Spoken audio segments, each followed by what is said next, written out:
बेटा 4000 का जूता क्या करेगा, 500 का भी तो साला वही दौड़ता है ना। बेटा बोलता है पापा 5 स्टार में खाना कब खिलाओगे।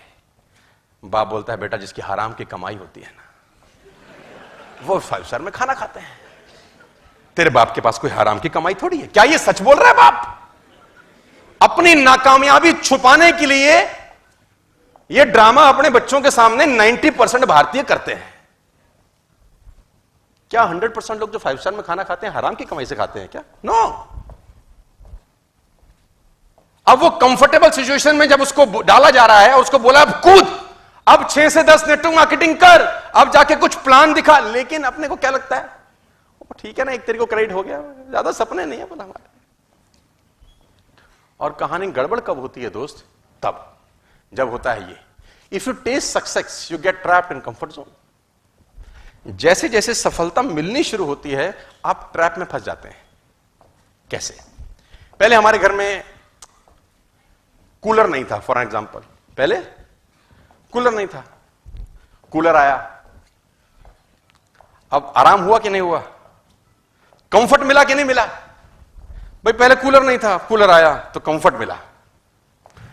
इन्वर्टर नहीं था, है ना, तो लाइट जाती थी तो हाथ वाला वो होता था फैन, उसको अपन लोग झलते थे, तुमको याद होगा अगर तो, कुछ लोग अगर मेरी तरह गरीब परिवार से हो तो हाथ वाला पंखा, है ना।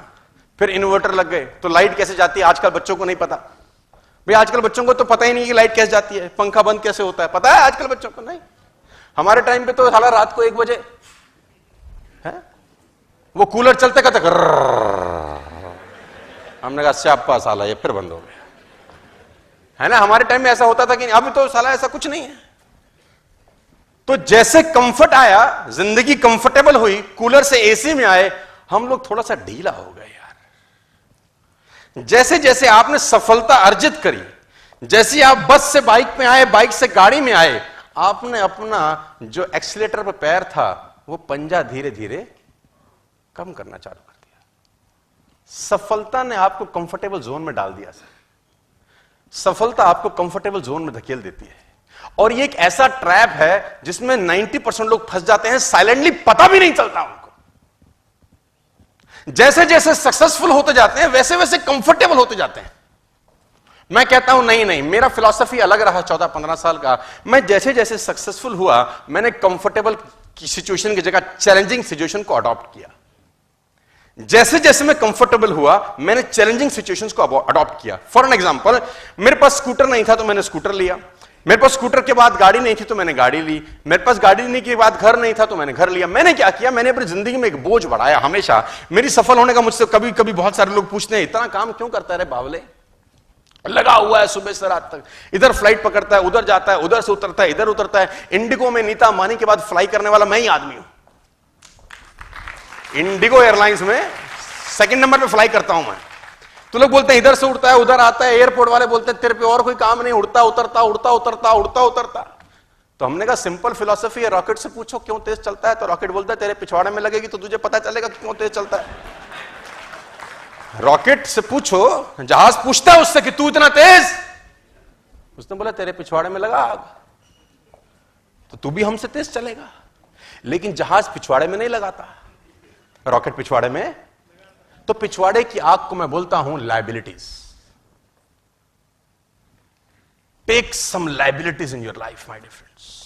ये अपने आप आपसे काम कराती है। आज तुम्हारे पे 2 लाख रुपए की ईएमआई हो खाली, बस तुम्हारा बाप भी नहीं सोएगा रात को। हाँ, रात भर नींद नहीं आएगी, साला पैसा कैसे आएगा, पैसा कैसे आएगा, खोपड़ी चलेगी कि नहीं चलेगी। अब लाइबिलिटी शाइबिलिटी है नहीं, एसी ऑन किया सो गए, एक तरीके को पैसा आ जाएगा, ऐसी की तैसी में जाए दुनिया, हम सेटिस्फाइड है, we are satisfied, I have no issues. कुछ मत करो, ये चैलेंजिंग सिचुएशन है। देखो ये सिचुएशन में आपको खुद अपने आप को डालना पड़ेगा, नोबडी एल्स विल कम, कोई नहीं आएगा आपको। अब कुछ लोग बोलेंगे ये क्या तरीका है, मैंने बोला यही तरीका है यार। हम लोग डंडे के लोग हैं, जब तक डंडा नहीं पड़ता काम नहीं करते सर। मैं बता रहा हूं सर, जब 15 दिन छुट्टी होती थी ना स्कूल एग्जाम के अंदर, 15 दिन किसी एक पेपर में छुट्टी होती थी, टट्टू नहीं पड़ता कोई। एक दिन छुट्टी हो साला आग लगा देता है उसी एक दिन में। 15 दिन में क्या बोलता है, कल कर लूंगा, कल कर लूंगा। मेरा फाइनल ईयर का स्टूडेंट मैं एमबीए जब मार्केटिंग मैनेजमेंट का मेरा क्लास था जब मैं फाइनल ईयर में था 98 के अंदर, तो उसमें 8-9 छुट्टी थी साला। बच्चे खुश थे। मैंने कहा बर्बाद हो गए हम। तो उसने बोला 9 छुट्टी अच्छे से पढ़ेंगे। मैंने कहा कोई पढ़ाई नहीं होगी, क्योंकि 9 दिन जब मुझसे किसी ने बोला कब, तो हमने बोला अभी तो दिन है, अभी तो दिन है, अभी तो दिन है। मुझे आज भी याद है कि आखिरी दिन में कोई किताब को टच नहीं किया। लास्ट दिन तक तो किताब ही बाय नहीं करी। आखिरी दिन किताब खरीद के लाया मैं। मुझे आज भी याद है मार्केटिंग मैनेजमेंट का मेरा एग्जाम था नेक्स्ट अगले दिन का, और मैं उस दिन किताब लेके आया कि अब तो एक ही दिन रह गया है। हम लोग दोस्त बना के चौकड़ी बना के पढ़ते थे। आप लोगों को याद होगा जब एक घर किसी एक लौंडे के घर रहते थे सब, याद है आपको? टट्टू ना पढ़ते थे वहां पे, पढ़ाई के अलावा सारे काम होते थे वहां पे। डिटेल में समझाने का मत बोलना मेरे को। वो बुक बाय करके आए हम। तो 4 दोस्तों की हमारी चौकड़ी थी। नाम नहीं बताना चाहता, रिकॉर्ड हो रहा है, कल यूट्यूब पे जाएगा तो पीटेंगे मेरे को पकड़ के कि घर की बातें बाहर बताता है। तो मुझे याद है आज भी, वो सब बैठे पढ़ने को, और मैंने किताब उठाई तो मेरे को तो उबासी आ गई। तो मैंने बोला भैया मैं तो सो रहा हूं। उसने बोला नालायक कल तो एग्जाम है। तो मैंने बोला तुम कब तक पढ़ोगे? तो हमने बोला, उसने बोला हम 12 बजे तक पढ़ेंगे, फिर हम सोएंगे, फिर 5 बजे उठेंगे। तो मैंने कहा जब तुम सोने लगा तब जगा देना मुझको। तुम 12 बजे जब सोने लगो तो अपन को जगा देना, जब तुम सोओगे फिर हम रात भर में कर देंगे कांड। तो उसने बोला ठीक। अपन सो गए चद्दर वद्दर लेके। अब वो 12 मुझे हाथ लगाए, सोनू उठ। मैं भी उठा। मैंने कहा हाँ उठ पढ़, कल तेरा एग्जाम है। मैंने कहा तुम सोने लगे हो? कह रहा हाँ। मैंने कहा उठोगे कब? बोला 5 बजे। तो मैंने कहा हम भी साथ उठेंगे, 5 बजे उठेंगे और पढ़ेंगे फिर। तो बोले हरामखोर मरेगा। तो हमने कहा अब सोने दे, अब टेंशन मत दे। सो गए। 5 बजे का अलार्म लगता था, टू टू टू टू टू टू टू टू आवाज आती थी। इतनी गंदी आवाज थी। आपको याद है? साला दिल करता था बम लगा दूं उसके अंदर में।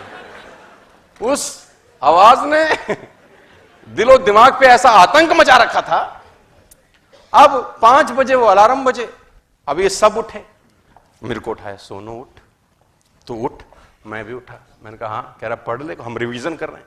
मैंने किताब उठाई 5 बजे। मैंने कहा जब पूरे साल कुछ नहीं हुआ, अगले 2 घंटे में क्या उखाड़ लेंगे हम। सो जा। अपन फिर सो गए।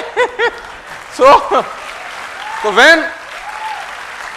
जब वो दिन ज्यादा होते हैं तो आदमी क्या हो जाता है? कंफर्टेबल हो जाता है, और उस कंफर्टेबल सिचुएशन में उसकी ऐसी की तैसी हो जाती है। My dear friends, a ship is always safe in the harbour. पानी का जहाज हमेशा सुरक्षित बंदरगाह पे होता है, लेकिन वहां रहने के लिए बना नहीं है यार। पानी का जहाज बंदरगाह पे ही सुरक्षित होता है, दुनिया कहती है, लेकिन वहां रहने के लिए बना नहीं है। रहने के लिए कहां बना है? समुद्र के अंदर जाए, तूफानों से लड़े, लहरों से लड़े, अटखेलियां खेले, जहां जाना है जाए, लौटे लौटे ना लौटे ना लौटे, लेकिन एटलीस्ट जिसके लिए बना है उसके लिए तो जाए। कंफर्टेबल लेकिन कहां है? बंदरगाह पे। उड़ने वाला जहाज कहां ज्यादा सुरक्षित है?